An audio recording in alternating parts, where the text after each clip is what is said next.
A few months ago, I sent a message into my Discord server asking if anyone had ever heard of a group called Skibbity Farms, but I never really pursued it further, mainly because of the nature of what mentioning this group entails and everything that comes with it, and I was a honestly. However, after posting my last video about Group 94, I got an email. I'm not going to go into more detail other than that, but it made me rethink my choices on if I should mention this group or not, because being afraid to speak out is exactly what this group wants. But they have many victims, many who are afraid to speak out, and so the least I can do is do that for them.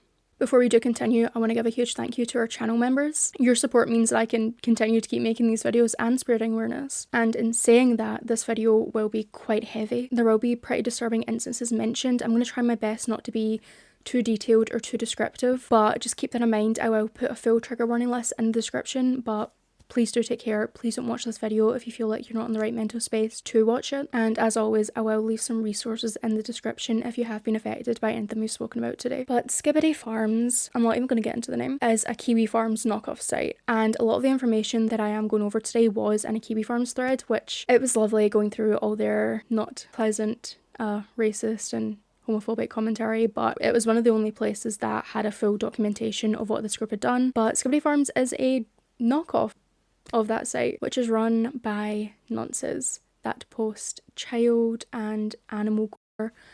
Ironically, No Limits Pedia, which is their sister wiki clone site, openly advocates for the distribution of CSAM. And furthering that, No Limits Blocks, which is their Roblox group, was used as a directory for predators within the Roblox ARP community to connect with potential victims and each other. And it was even featured in a Moderation for Dummies video by Ruben Sim. No Limits Blocks. There's young 10-year-old toy again. See, the thing about a lot of these accounts is they're never just in one group. They're almost always in multiple. And that's kind of how the script works. It really just looks for like what's the most common groups among members in the sample. That works well enough to get all of this with like minimal false positive. And over the years that this group have been active for, they have tried to run many raids on people who try and speak out about them, like Ruben Sim. And all of these raids have involved animal gore, child gore, and or in some way CSAM. And the group's exact origins are kind of hard to figure out, it's a bit murky, but the first situation they were involved in was in 2023 with ThugChan and Zukin Cord. In early 2023, a user of soyjack.party named Zukin had an export of his Discord server leaked into the Kiwi Farm soyjack.party thread, leading to him announcing that he was logging off for good this time. The leak contained a lot of pretty depraved stuff that I'm not going to say, but I'm sure you can figure that out, and had a lot of crossover with so many other Discord predators. But instead of leaving the internet like he had claimed he was going to do, he instead tried to create his own website called ThugChan. There isn't a whole lot of information available about it, but the whole gist of the website was racist hood irony memes. And over a year later, on August 3rd, 2024, Zukin was signed up to Kiwi Farms under the name @Azumanga. And drop a little interesting thing about ThugChan. Here's a nugget of insider information. The admin behind ThugChan and No Limits Pedia is currently running Skibbity Farms and the revived version of Clay.party. Every claim that has been made about me fully applies to this guy. And it was here that the group started to take visible shape. In August of 2024, Zukin posted the following backstory about how No Limits Pedia came to be. In summary, Zukin and his friends wanted to make a Roblox game themed after Daisy's destruction. If you don't know, Daisy's destruction is one of the most horrific documented cases of produced. It was a hardcore video created by Peter Scully. And one of Zukin's friends created a Roblox group for the project called No Limits Blocks, named after Scully's Dark Knight CSAM site, No Limits Fun, which is where Daisy's Destruction was hosted. But the development of this game eventually died off and they moved on to other fun little projects. One of those was No Limits Pedia. NLP, also named No Limits Fun, was an attempt at an Encyclopedia Dramatica knockoff intended for use by the ironic crowd on Discord. And not surprisingly, the currently unnamed admin of NLP, who also previously admin for ThugChan, quickly started writing articles about how to download CSAM amongst many other things, according to Zukin. And during this time period, the No Limits Blocks group filled up with over 1,000 child predators who were seeking to connect with potential victims and other predators. And instead of doing anything about this, the NLB owner added a Discord link to the group page to funnel the predators into working on No Limits Pedia. And among those were members of the Foodist, a group which has been investigated by law enforcement for the distribution of This group is a whole other can of worms to get into, but just know that there is a lot of crossover between foodists and Skibidi Farms. Zukin and his friend Wicker Kid, who had already been well aware that NLP's admin was a twisted individual who dabbled in dark web hardcore and forums, pretended to be shocked at this turn of events. And most of the March 2023 archives of NLP are relatively tame, or there's just a lot of unfinished pages. But the one page that caught the attention of Soy Jacked Up Party was the one about Soy Jacked Up Party, which contained the following section: Spam, Threads on both Soy and Rage were in turn created about NLP over this, and keep in mind that Zukin claims the admin of NLP was the one that added that section. And so Soyjack started by wiping all of NLP's pages, and in turn NLP responded by putting animal gore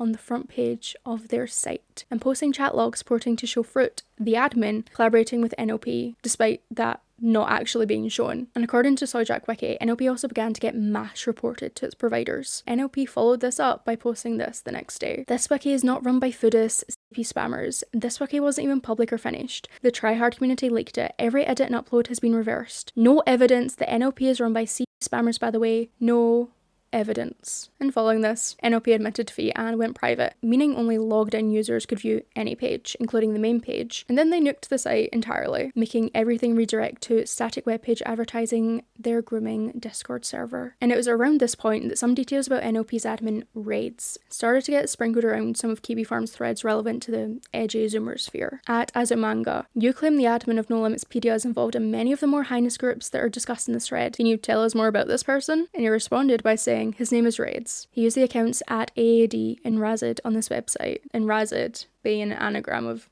Raids. And he self-identified as someone who was connected to Tryhard and Thug/ISIS posting. He stated that he knew 3 people that are part of Tryhard, and he even attempted to defense members who were apparently connected to 764, even though there was evidence that they were connected, but he tried to say they weren't. And he returned 16 days after that to the AAD account because he forgot his password. And unlike last time, he came back prepared. Raids admitted to being in chats that shared CSM, admitting to knowing Reg and Mer, the people who helped circulate CSM among the UTTP, admitted to being in 764 chats, and, to top it all off, cried about receiving too many mean stickers. But the main thing he did in this account, other than snitching himself, was complain about users on Kiwi Farms that made the connection that the user base crossover between various groups like Foodist, UTTP, and a handful of 764 knockoffs. And his arguments were, "Oh my god, just because these people are in the same groups doesn't mean they're connected." Sure. Okay. Around April 2024, the website Clay.Party came back online after a lengthy period of downtime. And prior to going offline, Clay.Party was a subset of the Foodist owned by a user named OJ Simpson. The Clay Eaters were mostly known for being complicit in the solicitation of from a minor who they also falsely accused of paedophilia before using said false accusation as a moral justification for swatting them. So seeing that form return was one thing, but another thing was, allegedly, OJ Simpson joining the Foodist thread to let it be known that he had handed the site off to someone else. As Manga said, his name is Raids. He goes by Zal and Clay Party. This website is owned by SkibidyFarms.net. And yes, Raids admins Skibidi Farms too. His name is Raids. He goes by Identity on Skibidi Farms. And that's how we got to Skibidi Farms, their own Kiwi Farm site for nonces. But, what were they posting there? What could you possibly be posting on Kiwi Farms for nonces? Remember All the Fallen? Okay, imagine All the Fallen, but much, much worse. Oh, and they attempted to hide that post existed, by the way. The website also had a thread for posting child gore. And the raid section, yeah, that's exactly what you think. Spam animal gore, child gore, animal porn. Ruben Sims' underage followers would enjoy it. If you don't have any, DM me, I will send you some funny videos. For legal reasons, I will not be stating what I'm referring to, but you probably get the idea. Funny videos. I'm sure we can piece that together. What could they not legally say to spam that they have? Right. They also have a thread of their official partnership with a redo of No Limits Pedia. And after all of that, they got dropped from their host site for hosting CSM. Unfortunately, very, very shortly after that, the site went back up and the admins began begging their users to stop confessing to owning CSM and distributing it. And following this, user Lowsiest on Kiwi Farms, who formerly went by the name Elevator in the 764 sphere when she was underage, states that she witnessed what she's 90% sure was CP in Skibbity Farm's Discord server. She also states that Klasky, a Skibbity Farm's moderator, was publicly talking about how everyone has her 14-year-old notes, and she expanded on this by saying that Klasky was very careful and purposely articulate about what he said. And in November of 2024, in an attempt to, change its reputation as a distribution site, No Limitspedia rebranded to Narpedia, and a handful of NLP's Discord chat logs were exported and revealing pretty much exactly what you would expect to see in there. These include server members discussing the ease and difficulty of attaining cut sings and shit sings, Ray's claiming to possess and distribute Daisy's destruction, and Espinoza and Hustop commiserating over the truly tragic plight of child who haven't any children yet. If you were online in December of 2024, you might have saw this incident occur, in which the Abundant Life Christian School in Madison, Wisconsin experienced a school shooting by 15-year-old Natalie Samantha Rupnow, and a number of the accounts that Samantha had been interacting with prior to the shooting hung around with people from Skibbity Farms and Lulsworthy, which is a 764 group offshoot that were also connected with Skibbity Farms. And this wouldn't be the first time that a shooting was connected to Skibbity Farms. Following this, in January of 2025, Twitter users associated with Skibbity Farms and Lovesworthy published a video of a slain 764 copycat sting in Sweden, with the account that posted the stat video having the same profile picture and a similar name to an account on Skibbity Farms. In a week after this, Joshua Goldberg published an article about Skibbity Farms and the fake ironic Square. In the same article, the Totem Cord, a Skibbity Farms affiliate server, is mentioned. Josh is seen here warning a would-be extortion victim of the aforementioned server, and Totem Cord itself contains guide on safely posting online. And in that same month, another school shooting would occur by 17-year-old Solomon Henderson. And prior to the shooting, Henderson was heavily involved with Skibbity Farms, Lulsworthy, and Totem Cord on both Twitter and Discord. While Henderson purposely followed and shouted out multiple public figures prior to the shooting for the sake of garnering attention, Skibbity Farms' its orbiting splinter servers are not only insanely obscure and aren't helpful for this name recognition that he was trying to garner from this, but they're also confirmed places that Henderson was an open, documented member of. And this is backed up by the fact that those servers were all nuked after this incident occurred. Still, in that same month, Espinoza, one of Skibbity Farms' admins, has his VPS terminated for its CM. The group retreated to Matrix, which is an encrypted group messaging app, which they use to share into infants and goad each other into doing stuff on animals. And in February of 2025, Brian Knuckles, who is an empathetic journalist with a history in Gnostic pseudopsychology, decided to insert himself into the situation by sympathetically interviewing Liber of Love, Wicker Kid, and Zukin, while publicly stating his belief that people upset at them for posting them are moral F words that are actually just projecting their own onto others. I've got this theory of the moral, and I'm curious. I think it connects with what you're talking about. I think that like psychological projection. Yeah. Like when people get really upset about gay shit or pedophilia or animal aggression or Nazism, I think there might be a little bit of that in them. And like pedo hunters, like a lot of times it comes out that they're pedo.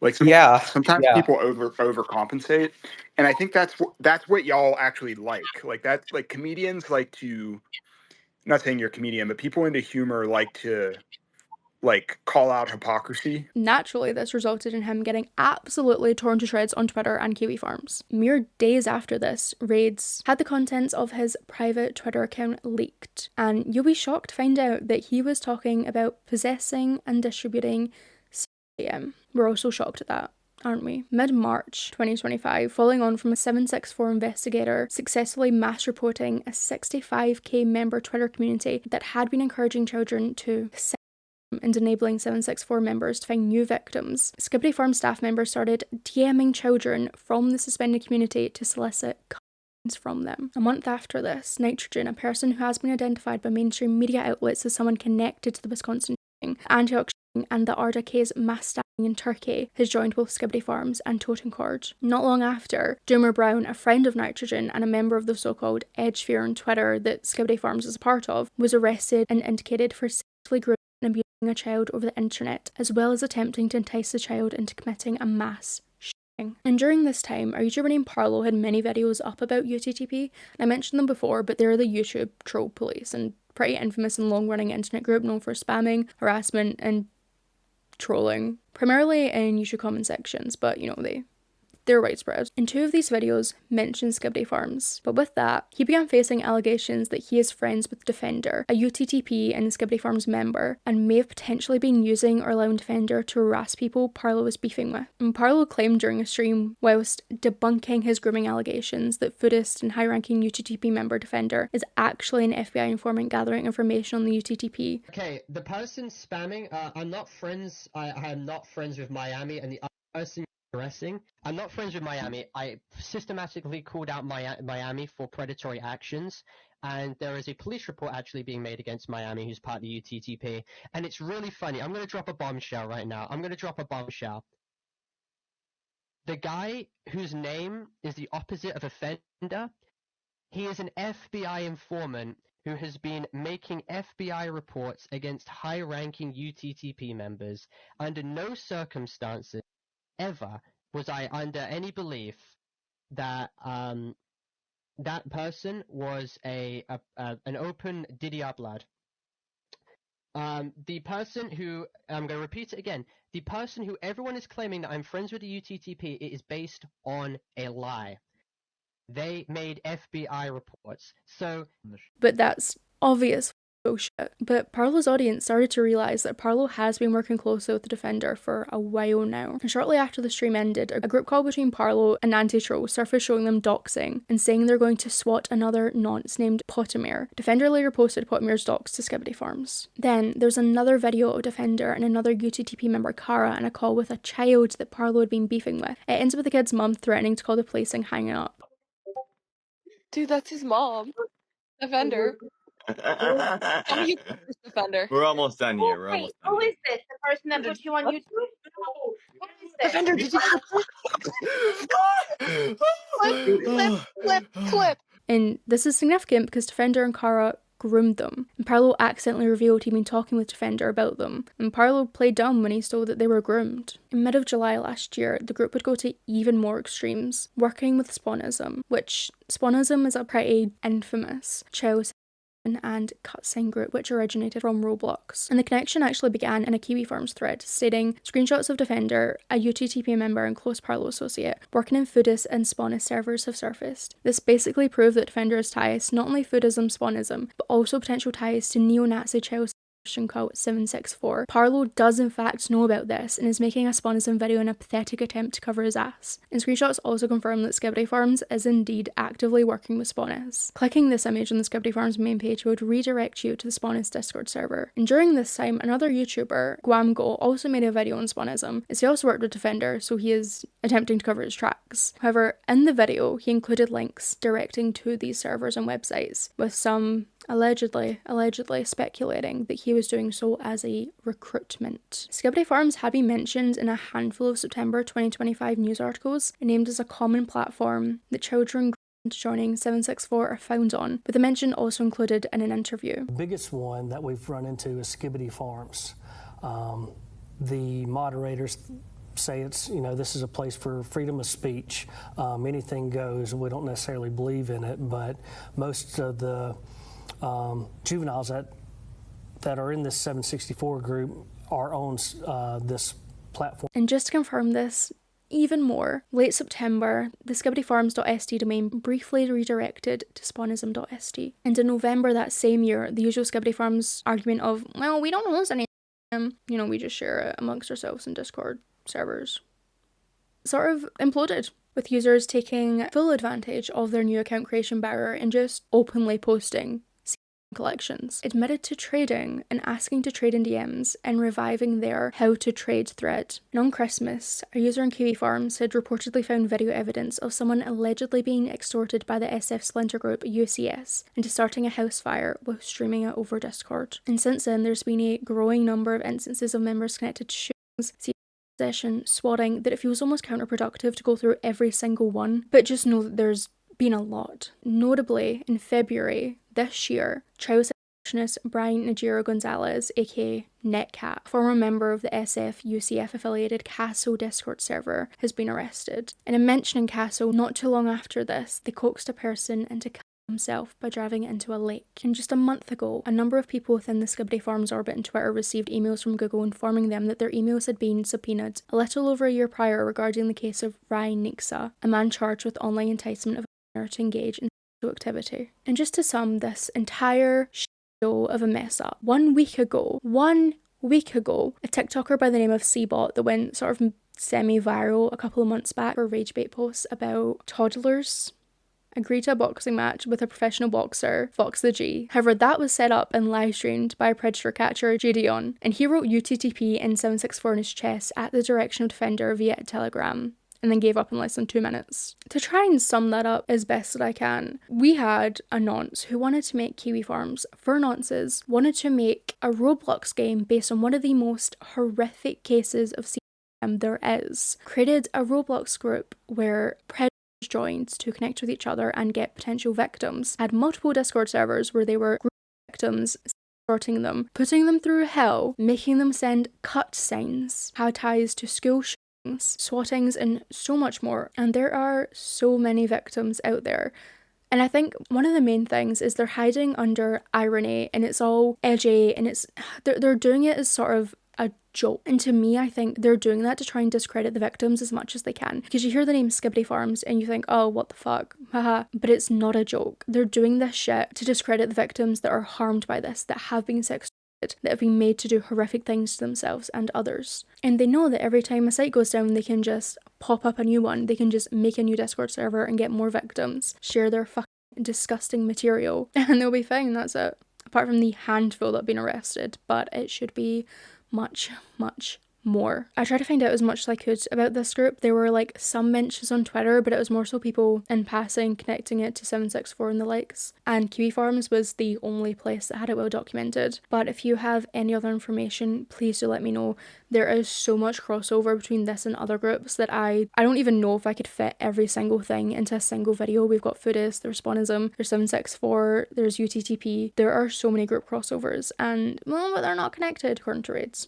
They are. They're all the same members that are all in these groups and doing the exact same stuff. And they're just doing it. I know 764 is getting a lot of heat recently, especially in the news, but there's so many. There's Cult, Com, but let me know. Please do get in touch if you have any more information. It was very hard, and I know a lot of victims are afraid to come forward because of the shit they're doing and the shit they're capable of, and it's fucking disgusting. Please do let me know your thoughts. Let me know if you have any other information. It would be greatly, greatly appreciated. I know that was a lot. It was a lot of info dump. Please do let me know. Please do take care. I hope you're all doing okay, and I'll see you all next time.